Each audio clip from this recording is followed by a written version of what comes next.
Revenons à la fièvre typhoïde. 20 millions de cas dans le monde et près de 200 000 morts par an. L'homme est le seul réservoir de cette maladie.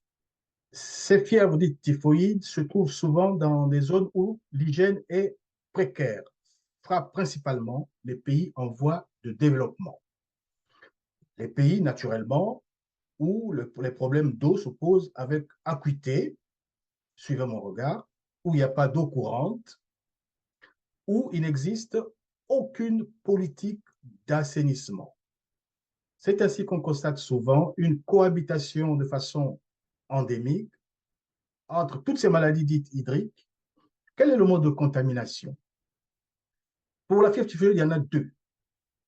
Le premier mode, c'est une contamination dite indirecte à partir de l'ingestion d'eau ou d'aliments ayant préalablement subi une contamination fécale humaine. C'est le cas des légumes mal lavés, le cas des aliments peu cuits, et c'est le cas des fruits non lavés ou pas du tout lavés, ou peu lavés. C'est le cas de l'eau infectée comme les eaux de pluie.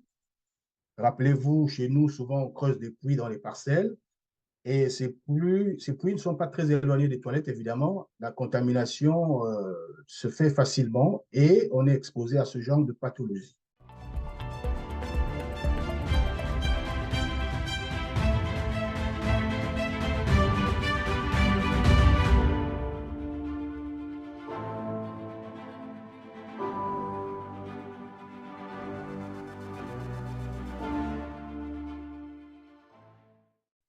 Chers téléspectateurs, bonjour.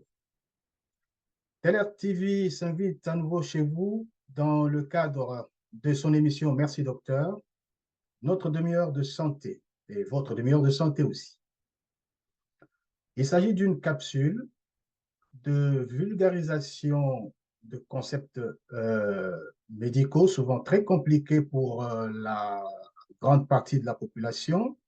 Nous nous sommes donnés comme mission de vous expliquer, de vous informer dans des termes simples certaines pathologies et certaines situations de santé, vous donner aussi certains conseils pour avoir le bon réflexe le moment venu. À la présentation, Dr Clément Ikapi. Aujourd'hui, nous allons vous parler d'une pathologie très fréquente dans les pays dits du Sud, c'est la fièvre typhoïde.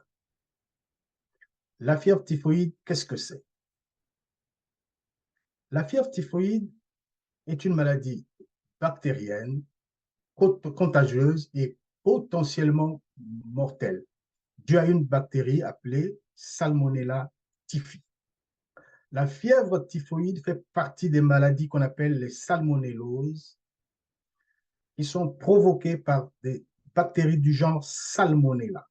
Les Salmonella sont des entérobactéries, ainsi appelées parce qu'ils sont logés dans les intestins des animaux vertébrés, comme l'homme, et transmises à l'homme de façon souvent indirecte par des aliments ou par de l'eau contaminée, mais aussi de façon directe par des mains souillées. Il s'agit d'une maladie exclusivement humaine et de façon accessoire, la fièvre typhoïde peut aussi être due à des Salmonella paratyphi A, B ou C. Mais je vous parle de la fièvre typhoïde aujourd'hui, mais retenez aussi que les autres maladies hydriques, à savoir le choléra, la dysenterie amibienne ou amibiase, ont exactement le même mode de contamination parce qu'elles sont toutes des maladies hydriques ou maladies des mains sales. Revenons à la fièvre typhoïde. 20 millions de cas dans le monde et près de 200 000 morts par an. L'homme est le seul réservoir de cette maladie. Ces fièvres dites typhoïdes se trouvent souvent dans des zones où l'hygiène est précaire, frappent principalement les pays en voie de développement. Les pays, naturellement, où les problèmes d'eau se posent avec acuité, suivant mon regard, où il n'y a pas d'eau courante, où il n'existe aucune politique d'assainissement. C'est ainsi qu'on constate souvent une cohabitation de façon endémique entre toutes ces maladies dites hydriques, celles que j'ai citées précédemment, et le paludisme ou malaria. Quel est le mode de contamination? Pour la fièvre typhoïde, il y en a deux. Le premier mode, c'est une contamination dite indirecte à partir de l'ingestion d'eau ou d'aliments ayant préalablement subi une contamination fécale humaine. C'est le cas des légumes mal lavés, le cas des aliments peu cuits, et c'est le cas des fruits non lavés ou pas du tout lavés ou peu lavés. C'est le cas de l'eau infectée comme les eaux de puits. Rappelez-vous, chez nous, souvent, on creuse des puits dans les parcelles et ces puits ne sont pas très éloignés des toilettes, évidemment. La contamination se fait facilement et on est exposé à ce genre de pathologie. Le deuxième mode de contamination, c'est la contamination dite directe, donc interhumaine, de personne à personne, à partir des mains sales, ou de l'autocontamination par un sujet qui sort des toilettes sans se laver les mains ou qui se touche les fesses sans se laver les visages, et aussi c'est les enfants. Sachez que dans la journée, une personne touche son visage plus de 1000 fois. Et si ses mains ne sont pas lavées, les yeux, la bouche et le nez étant des grosses portes d'entrée, et évidemment, les bactéries et les virus trouvent là un moyen de contamination. Pour récapituler, mode de contamination indirect, c'est le plus fréquent, à partir de fruits, légumes crus, fruits de mer, l'eau contaminée, ou alors contamination directe de personne à partir des mains sales. Une personne peut s'auto-contaminer par ses propres fesses, par manque d'hygiène des mains. Il y a enfin un mode de contamination que j'allais oublier, c'est ceux qui ont des habitudes sexuelles particulières, c'est le mode oro-anal.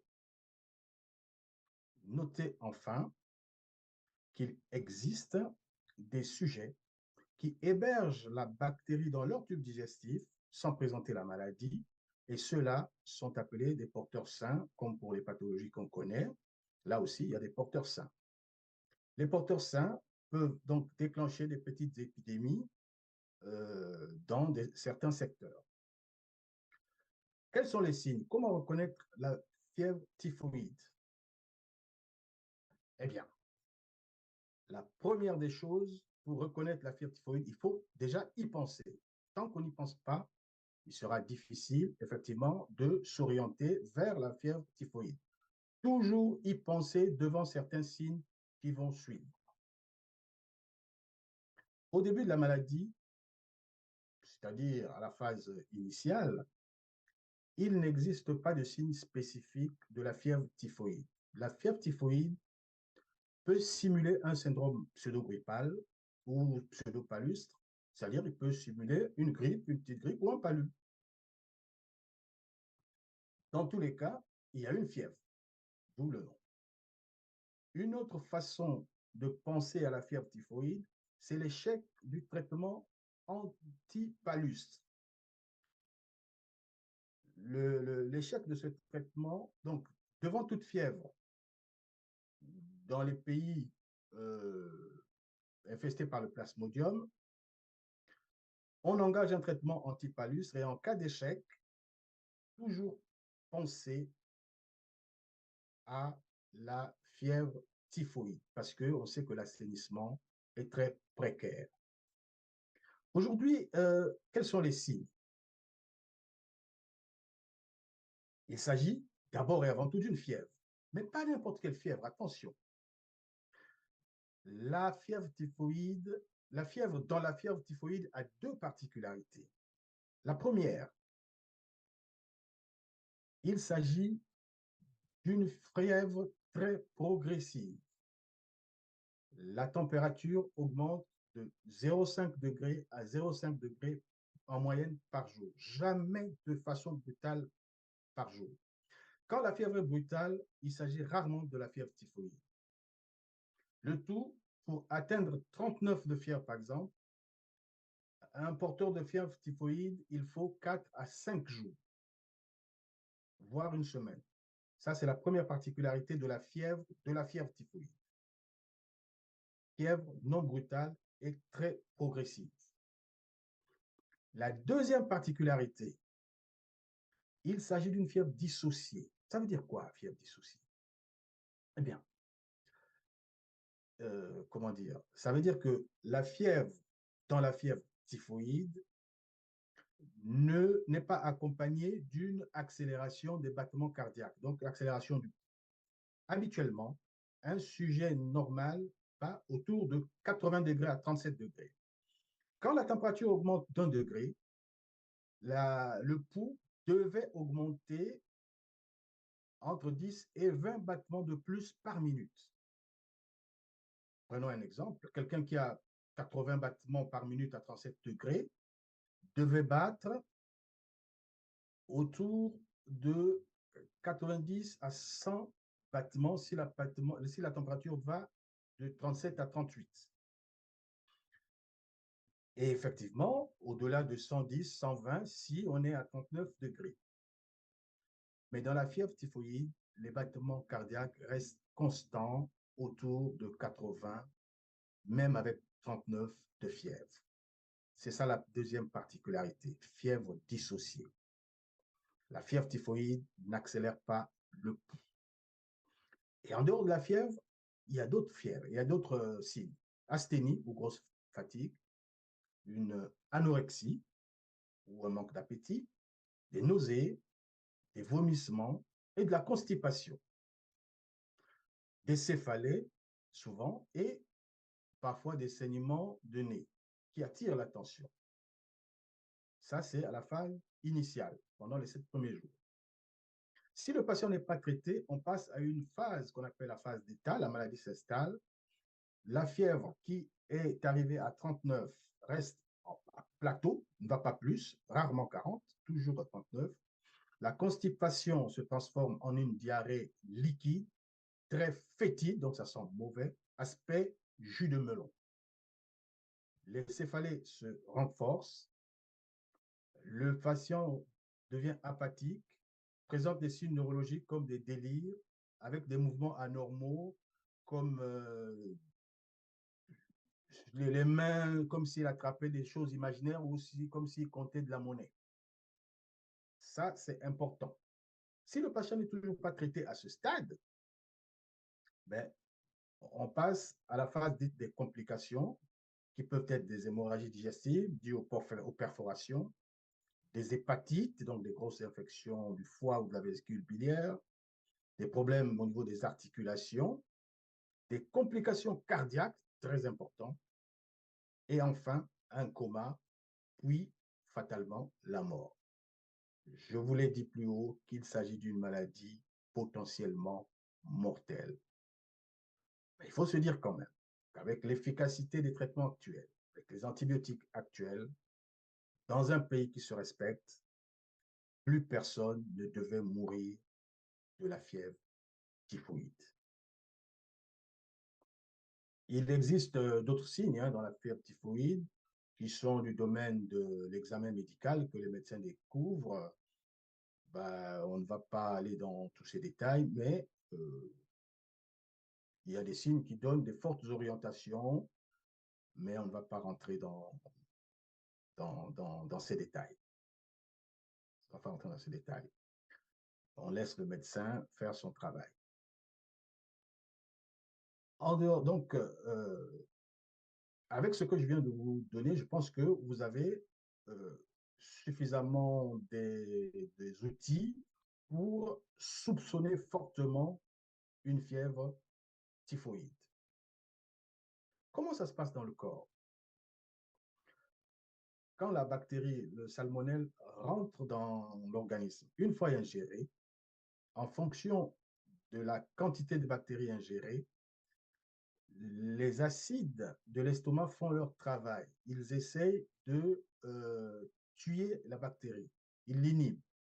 Mais quand l'estomac est dépassé, quand la concentration bactérienne est importante, eh bien, malheureusement, l'expédition punitive continue le voyage, c'est-à-dire que les bactéries descendent jusqu'aux intestins. À ce niveau, ils se multiplient. Certains rentrent dans les ganglions du tube digestif et en ce moment, il se passe plusieurs choses. Soit les bactéries migrent dans le sang, entraînent une septicémie par le fait de la virulence de la bactérie elle-même. La deuxième, il peut y avoir une lyse bactérienne, c'est-à-dire la bactérie peut se détruire et délivre une endotoxine. Et cette substance, elle aussi, est toxique. Et c'est cette substance qui donne ce que je viens de dire tout à l'heure, des délires, des signes neurologiques, des délires et des mouvements un peu anormaux. Retenez que la bactérie de la fièvre typhoïde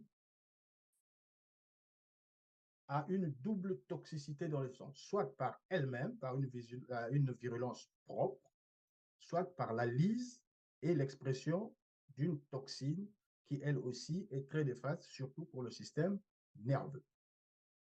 La troisième chose qui peut se passer, c'est qu'il y a une possibilité que ces bactéries soient emprisonnées dans les ganglions mésentériques, c'est-à-dire les ganglions du tube digestif.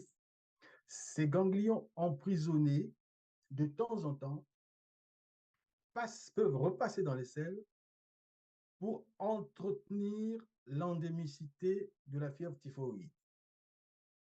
Les personnes réservoirs deviennent des porteurs ou des porteuses saines, disons, de Salmonella typhi et dont la fièvre typhoïde. Vous voyez?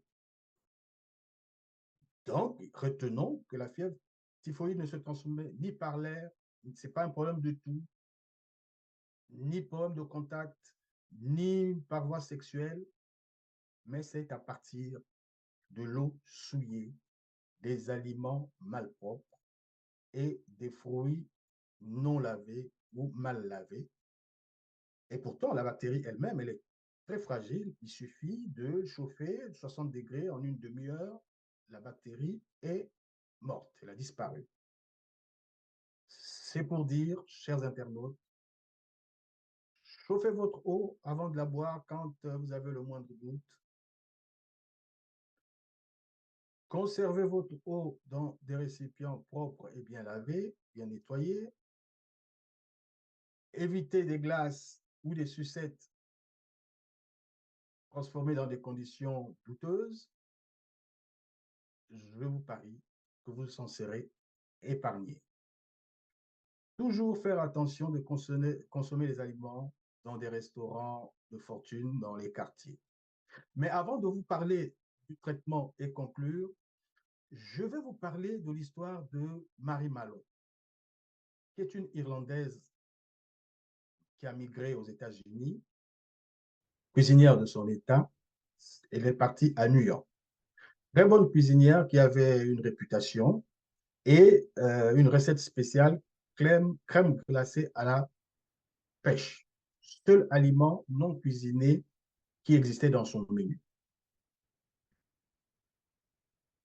Et toutes les familles new-yorkaises riches où elle est passée se déclenchaient des épidémies de fièvre typhoïde. Les médecins ont exploré, ont recherché et ont découvert qu'elle était porteuse saine. C'est la première porteuse saine de l'histoire de la fièvre typhoïde. C'est pour dire que les restaurateurs doivent faire très attention à ce qu'ils font. Il faut qu'il y ait une propriété. Elle a été interdite de sa profession, mais elle a continué. On l'a isolée dans une île pendant 26 ans. Elle est morte d'un AVC. Tout ça, c'est pour vous dire qu'elle a contaminé une cinquantaine de personnes, dont 3 sont décédées. Cette histoire qui peut paraître triviale est très représentative de ce dont on parle aujourd'hui, donc de la fièvre typhoïde et de ses différentes formes. Maintenant, voyons le traitement. Habituellement, je dis que le traitement, c'est un problème du médecin. Mais il suffit de faire le diagnostic. Bon diagnostic, bon traitement. Mais ici, le citoyen a un rôle important. C'est pour ça que je demande quand même une attention particulière, puisque c'est l'intérêt réel de, de cet exposé et de toutes les autres maladies par contamination orofécale que j'ai citées. La première chose à dire, c'est qu'il s'agit d'une maladie à déclaration obligatoire, MDO, dans les pays développés. Ça veut dire que dès que la maladie est soupçonnée, je dis bien soupçonnée, elle doit être déclarée aux instances sanitaires pour en rechercher l'origine et les moyens de la combattre rapidement pour éviter les épidémies. Mais dans les pays où les maladies sont endémiques, comme dans les pays intertropicaux, c'est désuet. La deuxième chose, c'est qu'il s'agit d'un problème de santé publique. Là aussi, ça veut dire quoi? Le citoyen a un rôle important à jouer. L'État de même. Le traitement préventif, nous l'avons dit pour les citoyens, c'est l'hygiène stricte des mains, le lavage des mains au savon de Marseille, quel que soit ce qu'on fait avant, à la sortie des toilettes, quand on cuisine, au niveau des métiers à risque, les restaurateurs, ils doivent avoir une hygiène encore plus draconienne que les autres. Le citoyen doit éviter tous les aliments froids qu'on consomme dans la rue, des glaçons, des eaux vendues dans les sachets, des légumes crus doivent être bien lavés, des fruits bien lavés et les aliments bien cuits avant de les consommer. De son côté, l'État doit fournir une eau courante à tous les ménages, de l'eau de bonne qualité, ou alors assister les ménages qui n'ont pas droit à l'eau courante par la communication, la distribution plutôt de l'eau de Javel ou de toute autre substance qui stérilise l'eau, de dépister les porteurs sains et traiter les eaux usées et assainir le milieu de vie, donc l'environnement. Ça, c'est le rôle de l'État, très important. Et une surveillance bactériologique de l'eau courante à tout moment. Ça, c'est le rôle de l'État. L'État doit en plus améliorer la manutention des éléments, des aliments depuis sur toute la chaîne. Une fois le patient malade, eh bien, des antibiotiques, on ne va pas rester là-dedans, il y a des antibiotiques efficaces, une alimentation correcte et une hydratation suffisante. Et enfin, il y a la vaccination. La fièvre typhoïde a un vaccin qui couvre entre 60 et 65%. Les militaires connaissent bien ce vaccin qu'on appelle le TAB, qui aujourd'hui qui est administré dans les casernes, dans les internats. Les restaurateurs doivent les avoir partout où il y a un risque de propagation de cette maladie, c'est-à-dire pendant les inondations, pendant les guerres, les regroupements des personnes. Qu'est-ce qu'il faut retenir pour la fièvre typhoïde? Eh bien, il faut retenir qu'il s'agit d'une maladie exclusivement humaine, ça c'est la première chose, que la contamination, c'est par des aliments souillés ou par les mains ou par les habitudes sexuelles euh, inhabituelles, que le diagnostic est difficile parce qu'il simule toutes les maladies tropicales que le traitement est facile, que aujourd'hui le citoyen a un rôle à jouer dans la raréfaction de cette maladie et que l'État, de son côté, doit mettre à disposition tout ce qu'il faut pour éviter cette maladie, c'est-à-dire distribuer de l'eau courante à ces populations. Un patient est déclaré guéri quand on a fait 2 coprocultures négatives. La coproculture veut dire un examen des selles à 48 heures d'intervalle. 2 coprocultures négatives à 48 heures d'intervalle, on peut considérer que le patient est guéri. Pour la fièvre typhoïde, aujourd'hui, je pense que j'en ai suffisamment dit. Il ne me reste plus qu'à vous dire au revoir, likez comme d'habitude,